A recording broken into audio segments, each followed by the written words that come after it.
오늘 말씀 우리 창세기 1장 1절에서 2절 우리 두 절만 보도록 하겠습니다. 창세기 1장 1절 2절 우리 두 절만 같이 한 목소리로 우리 읽도록 하겠습니다. 같이 읽도록 하겠습니다. 태초에 하나님이 천지를 창조하시니라.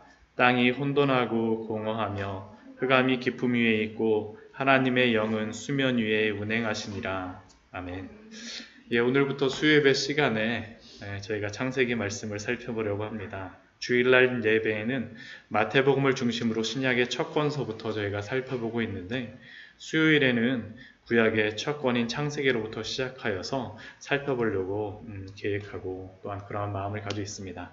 그런데 마태복음도 그렇고 창세기도 그렇고 이 말씀들을 보게 되면 이것이 둘 다 창조에 대한 그러한 말씀으로 시작합니다.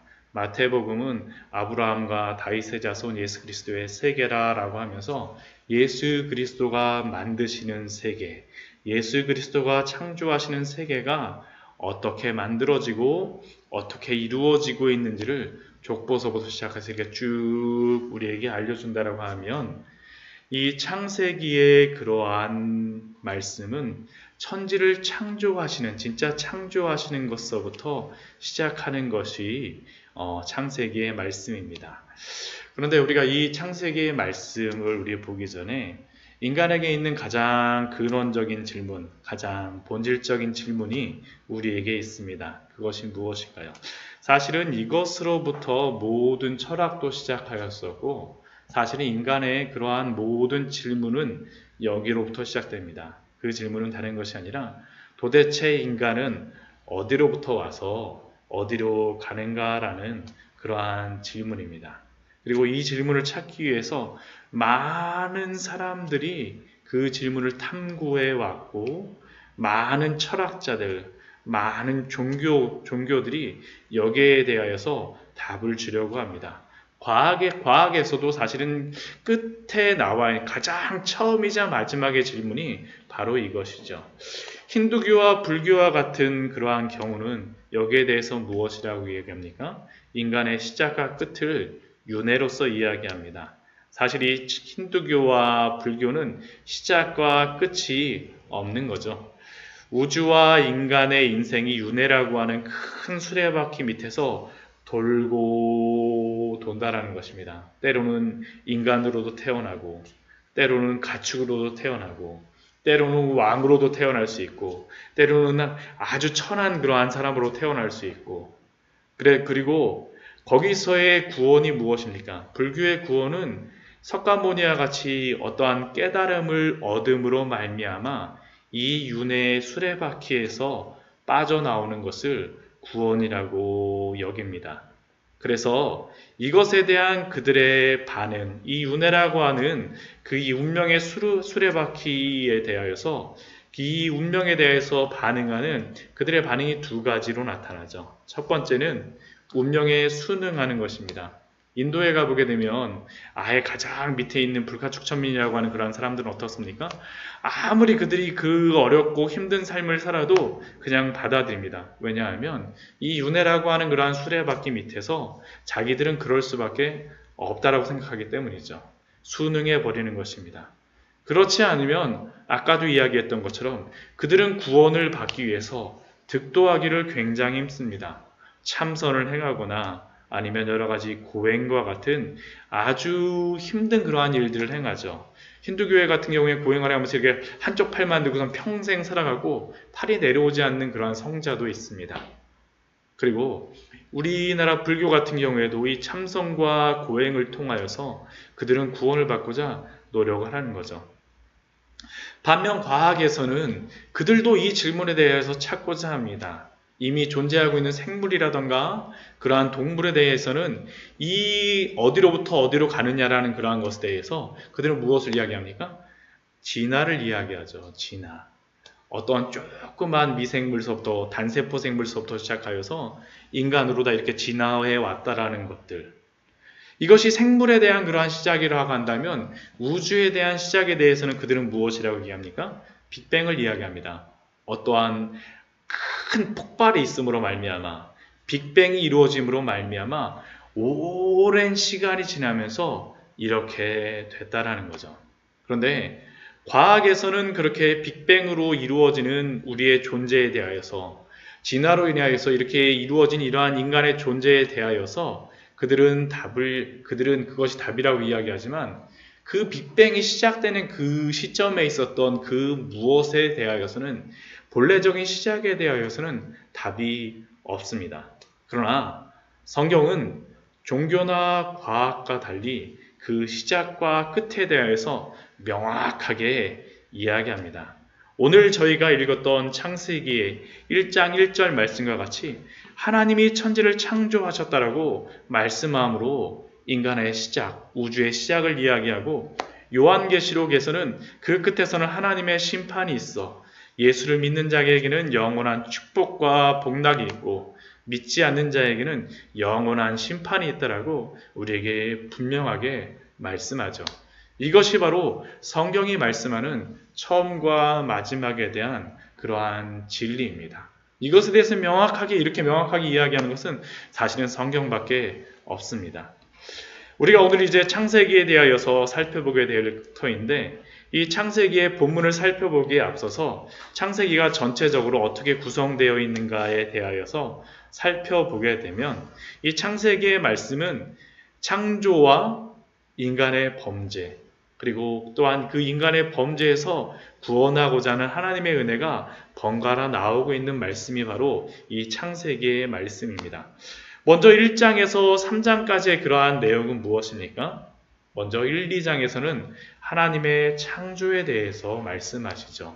그리고 하나님이 안식하셨다라고 말씀하십니다. 안식하셨다라고.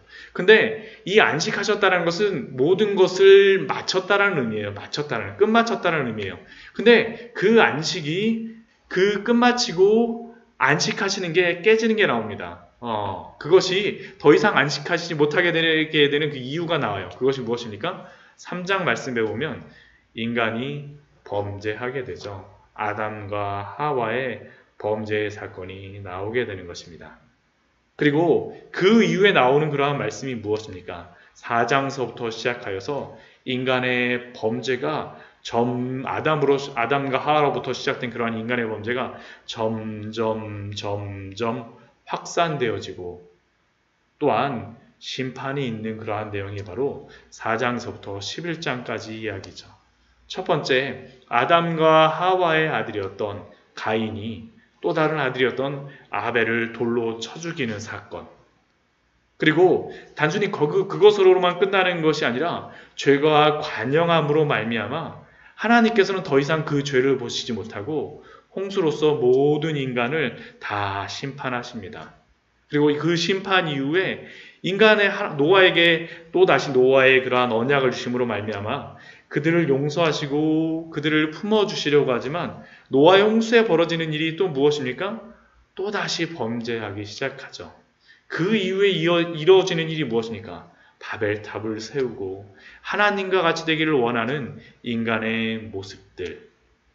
그때 하나님께서 하시는 일이 무엇입니까? 모두 다 죄악으로 갔을 때 하나님께서는 한 사람을 택하시죠. 그 사람이 누구입니까? 아브라함을 택하십니다.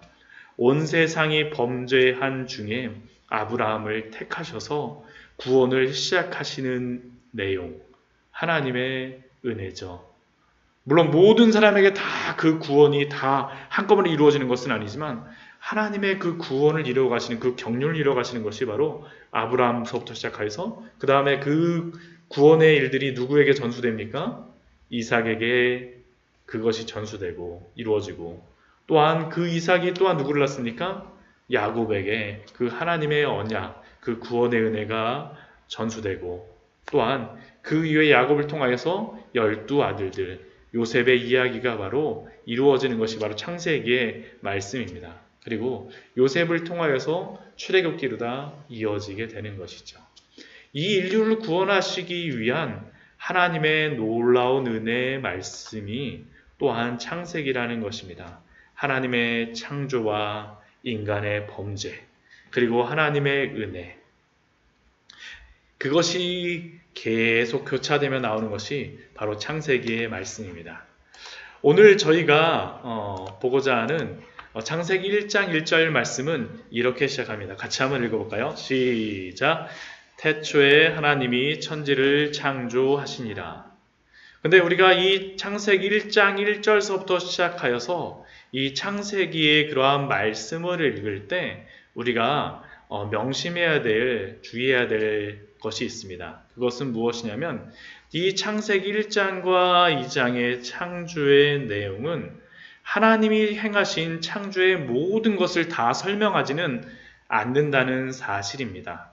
즉, 하나님이 이 세상을 만드시기 위해서 구체적으로 어떻게 하셨는지, 구체적으로 어떤 일을 이루셨는지를 우리에게 정확하게 말해주지는 않습니다.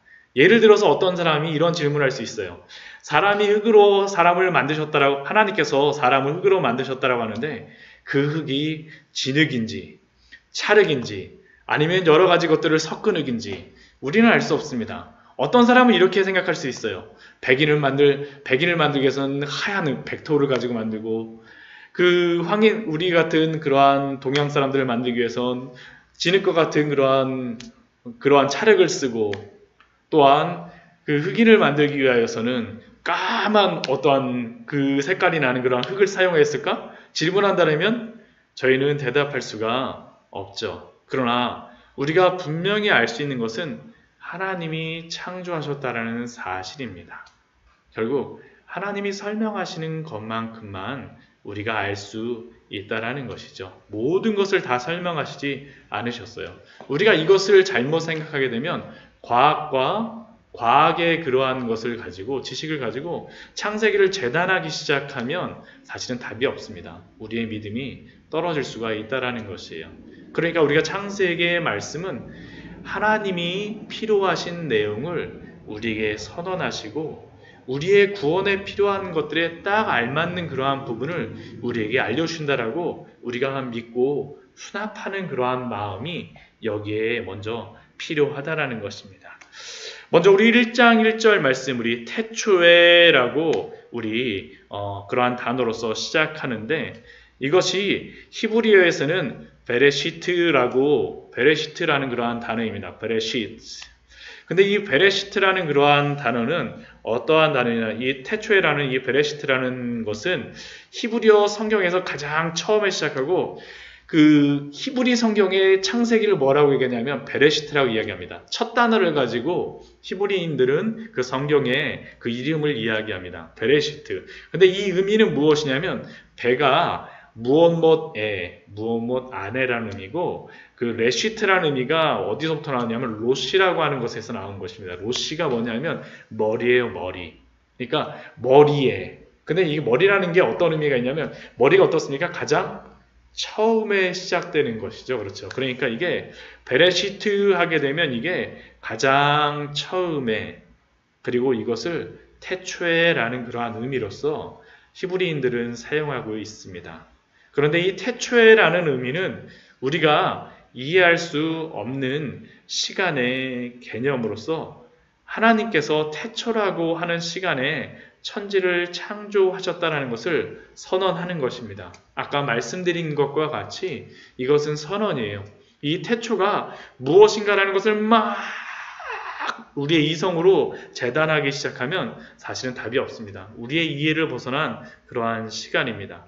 그리고 이 태초에 하나님이 천지를 창조하셨다라는 그러한 의미 속에는 어떠한 의미가 있습니까?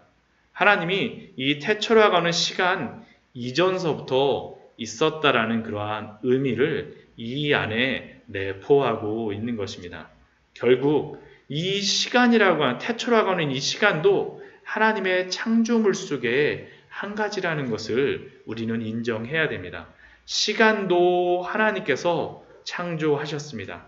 즉 하나님은 시간이라고 하는 존재를 창조하신 분이기에 결국 그 존재에 시간이라고 하는 것에 매여 있는 분이 아닙니다. 그리고 그 이후에 말씀해 보게 되면 하나님이 천지를 창조하셨다라고 말씀하시는데, 그 성경에서 말씀하는데, 이것은 하나님이 하늘과 땅이라고 하는 그러한 공간을 만드셨음을 우리에게 알려주죠. 이 말이 무엇입니까? 하나님은 시간과 공간을 다 초월하여서 계신 분이라는 것을 우리에게 분명히 말씀하십니다. 그렇기에 하나님은 이 우주보다 훨씬 크신 분이세요. 훨씬 크신 분이세요. 요즘에 보면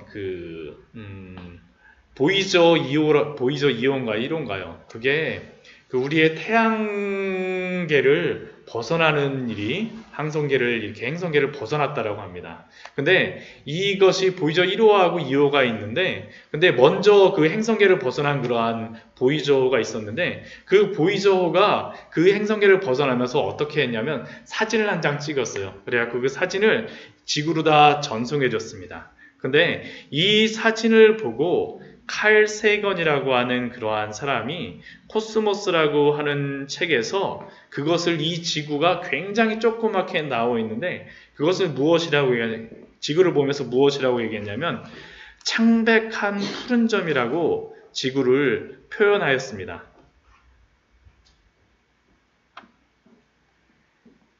그런데 하나님의 존재에서는 이 사람이 보기에는 이 우주에서 볼 때 이 지구가 창백한 푸른 점처럼 보이는데, 하나님이 보시기에는 이 우주라는 존재조차도 하나님께 비하면 창백한 푸른 점조차도 아닌 아무것도 아니라는 것을 우리에게 사실은 여기서 말씀해 주는 것이죠. 태초에 하나님이 천지를 창조하시니라. 그것으로부터 벗어나서 계신 분. 그런데 세상은 하나님의 존재를 우주의 한 부분으로 생각하거나 아니면 최대한 하나님의 존재를 크게 생각해서 우주와 같은 정도의 존재로 여길 때도 있습니다. 스타워즈 같은 경우에는 그래서 그 어떠한 신적인 존재를 무엇이라고 얘기합니까? 포스라고 이야기하죠. 비인격적인 존재로 묘사하기도 합니다. 그리고 이러한 것들을 무엇이라고 얘기하냐면 범신론이라고 이야기하죠. 물건 속에 신이 있다라고 이야기하는 것들. 그러나 성경이 말하는 하나님은 그런 분이 아닙니다. 창세기의 하나님은 하나님 외에 창조 시에 다른 어떠한 신도 존재하지 않았으며 오직 하나님만이 진리시고 오직 하나님만이 모든 지식이 지으시며 모든 이 세상의 피조물보다 크시고 그분이 바로 처음이시다라는 것을 우리에게 말씀하여 주고 있습니다. 그렇기에 우리는 우주의 크기에 압도되는 것이 아니라 그 먼 우주에서 봤을 때 지구가 그 푸른 점처럼 창백한 푸른 점처럼 보인다라는 것을 보면서 인간이 얼마나 작은가라고 우리가 우주의 크기에 압도되는 것이 아니라 사실은 우리는 하나님이 어떤 분이신지에 대해서 압도되어야 되는 것이 바로 창세기 1장 1절에서 말씀하고 있는 것이죠. 우리는 이것을 바로 참된 믿음의 시작으로 우리는 생각할 수 있습니다.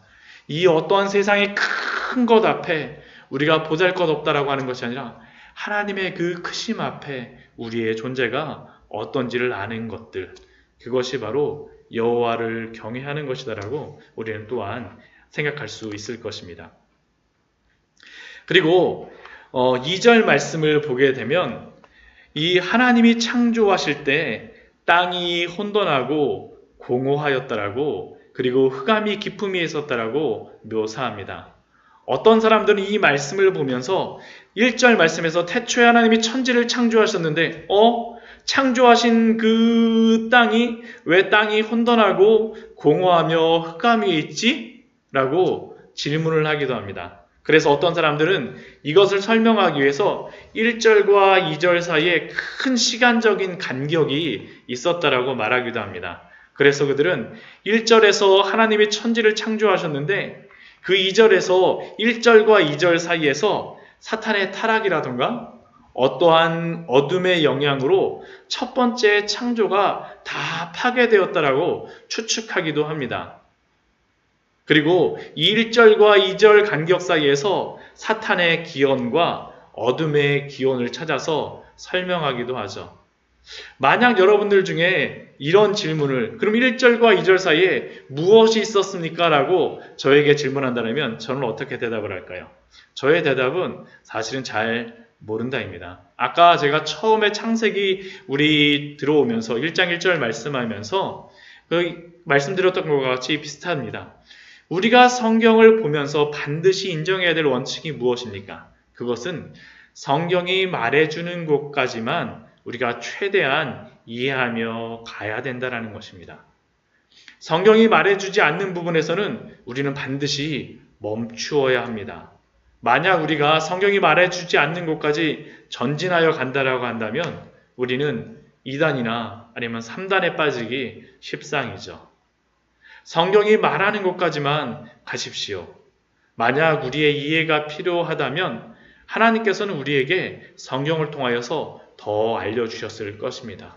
결국 이 말씀을 우리가 어떻게 받아들여야 되는지가 사실은 이 창세기 1장 말씀에서 우리에게 말하고 있는 아주 중요한 그러한 진리 중에 하나인 것이죠. 그렇다고 하면 하나님께서는 어떻게 천지를 창조하셨습니까? 우리는 하나님께서 무질서에서 질서를 잡으심으로 이 천지를 창조하셨음을 우리 2절 말씀에서 보면 알 수 있어요. 땅이 혼돈하고 공허하고 흑암이 깊음 중에 있는 곳에서 하나님은 그 무질서 속에서 질서를 세우신 분입니다. 또한 채워져야 할 곳을 채우심으로 창조하셨음을 알 수 있습니다. 물론 3절 이후에 빛이 있었고 그러한 뒷부분에 보게 되면 이 2절과 3절 사이에 그러한 부분들에 대해서 우리가 이게 무엇일까라고 생각할 수 있지만 그러나 우리가 성경 안에서 이야기하는 것은 무엇이냐면 하나님의 창조의 내용 속에는 질서를 잡으시고 부족한 부분들을 채우시는 부분들이 분명히 있었다라는 것이죠. 다음 주에 저희가 이제 3절 이후의 말씀을 보게 되면 어떻게 하나님께서 천지를 창조하셨는지에 대한 그러한 내용들을 좀 더 깊이 있게 보게 될 것인데 그 안에 보게 되면 하나님이 어떻게 천지를 창조하셨는지를 조금 더 잘 이해할 수 있을 것입니다. 그리고 우리가 중요하게 집중해야 될 또 한 가지의 사실이 있는데 천지 창조를 하시는 데 있어서 삼위일체 하나님께서 함께 하신다는 것을 우리에게 알려주신다는 것입니다. 이것이 어떻게 보면 1절과 2절 천지를 창조하실 때 우리가 분명히 깨달아야 될 그러한 성경이 말하는 진리 중에 하나입니다. 먼저 1절 말씀을 보면 무엇이라고 합니까? 하나님이 천지를 창조하셨다라고 이야기합니다. 그런데 2절 말씀을 보면 어떻게 합니까? 하나님의 영이 그 혼돈하고 공허하고 흑암이 깊음 위에서 운행하셨다라고 말씀하시죠. 결국 이것은 성령이 천지를 창조하시는데 하나님과 함께 하셨다는 것을 우리에게 말씀하고 있습니다. 그런데 이것은 하나님과 성령님만이 천지를 창조하셨다는 것을 이야기하는 것은 아닙니다. 우리가 오늘 우리 요한복음 말씀 우리 잠시 같이 보도록 하겠습니다. 요한복음 우리 1장, 우리 1절, 우리 3절 말씀을 우리 같이 한번 읽어보도록 하겠습니다. 우리 요한복음 1장 우리 말씀을 보게 되면 우리에게 놀라운 사실을 알려줍니다. 우리 요한복음 1장 1절에서 3절까지의 말씀입니다. 같이 읽겠습니다. 시작. 태초에 말씀이 계시니라. 이 말씀이 하나님과 함께 계셨으니 이 말씀 곧 하나님이시니라. 그가 태초에 하나님과 함께 계셨고 만물이 그로 말미암아 지은 바 되었으니 그 지은 것이 하나도 그가 없이는 된 것이 없느니라. 말씀이 계시고 이 말씀이 하나님과 함께 계시고 이 말씀이 하나님이신데 그 말씀께서 천지를 지으셨다라고 1절에서 3절까지 우리에게 말씀해 주시죠. 그런데 14절 말씀을 보면 우리에게 이렇게 이야기합니다. 우리 같이 한번 읽겠습니다. 시작. 말씀이 육신이 되어 우리 가운데 거하심에 우리가 그의 영광을 보니 아버지의 독생자의 영광이요 은혜와 진리가 충만하더라. 결국 이 말씀을 요한복음에서는 누구로 말씀하시는 것입니까?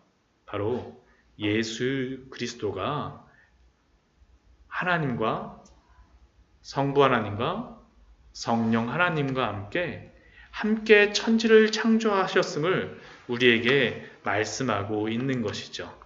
결국 이 천지 창조의 역사는 성부 하나님만의 그러한 일이 아니라 삼위일체 하나님의 공동의 사역임을 우리에게 알려주고 있습니다. 함께 창조하셨어요. 함께. 삼위일체 하나님께서 이 천지를 함께 만드신 것입니다. 그런데 이 삼위일체 하나님께서 천지 창조의 그러한 사역만 하신 것이 아닙니다. 우리가 요한복음 1장 우리 말씀을 보았는데, 우리 요한복음 1장 말씀은 창세기 1장과 같은 그러한 장엄한 창조의 그러한 말씀을 이야기하고 있는데, 요한복음에서 창조하는 그러한 대상은 조금 틀립니다. 우리 1장 우리 9절서부터 우리 13절까지의 우리 말씀을 우리 같이 한번 보도록 하겠습니다. 같이 읽겠습니다. 요한복음 1장 9절에서 13절까지 말씀입니다. 시작.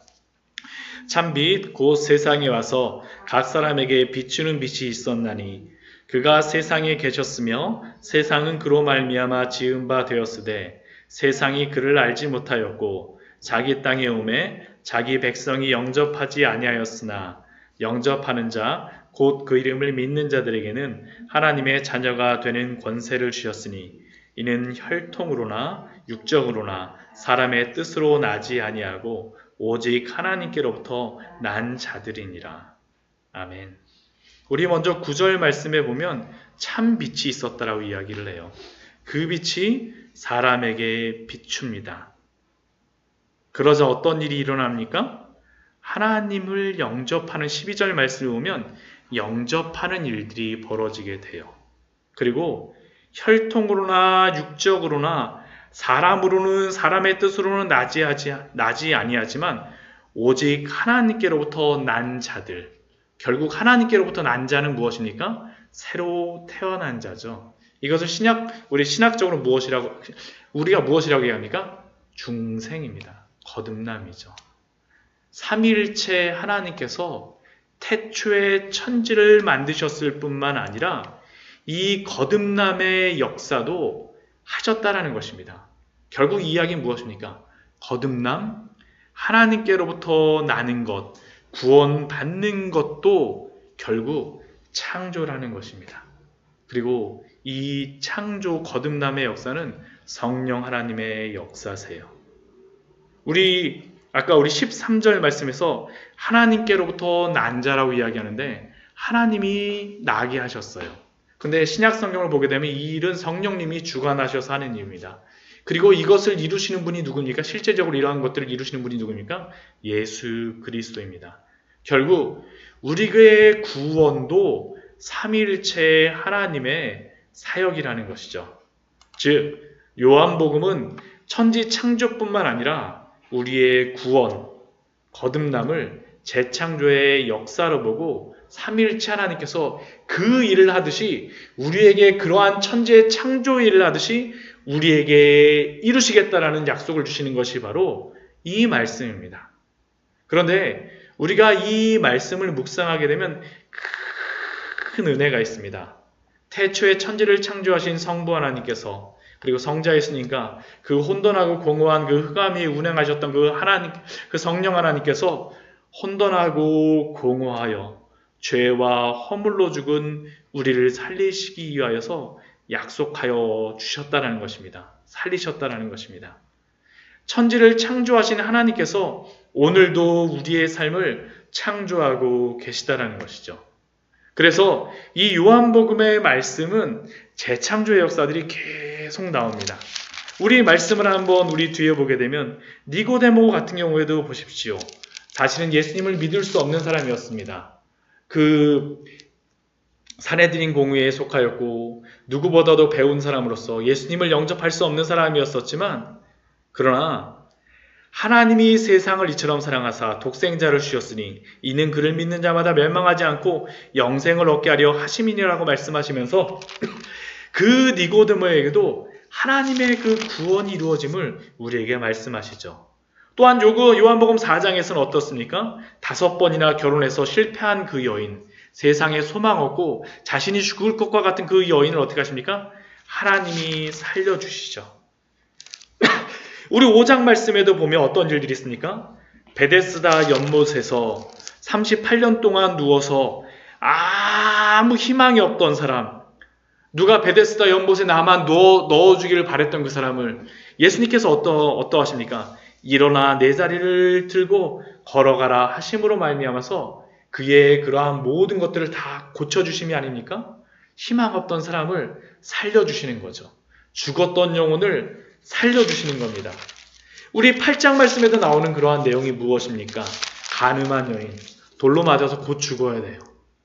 근데 죄 없는 자가 돌로 치라라고 얘기하면서 예수 그리스도께서 살려주시는 것입니다. 그리고 요한복음 11장 말씀에 가면 말씀하시는 것이 무엇입니까? 죽은 나사로를 살리시죠. 결국 요한복음의 그러한 말씀, 창조하시는 그러한 말씀을 통하여서 우리를 살려주시겠다라고 약속하여 주시는 것입니다. 결국 이 말씀을 보면서 우리가 알 수 있는 것이 무엇입니까?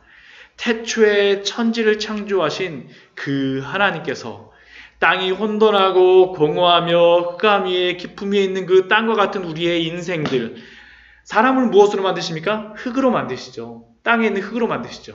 그 사람들을 하나님께서 살리시는 말씀이 바로 창조하시는 말씀이 바로 구원의 말씀이고 그 은혜가 바로 오늘도 우리의 삶에서 이루어지고 있다는 것을 우리에게 분명하게 말씀하고 있는 것이죠.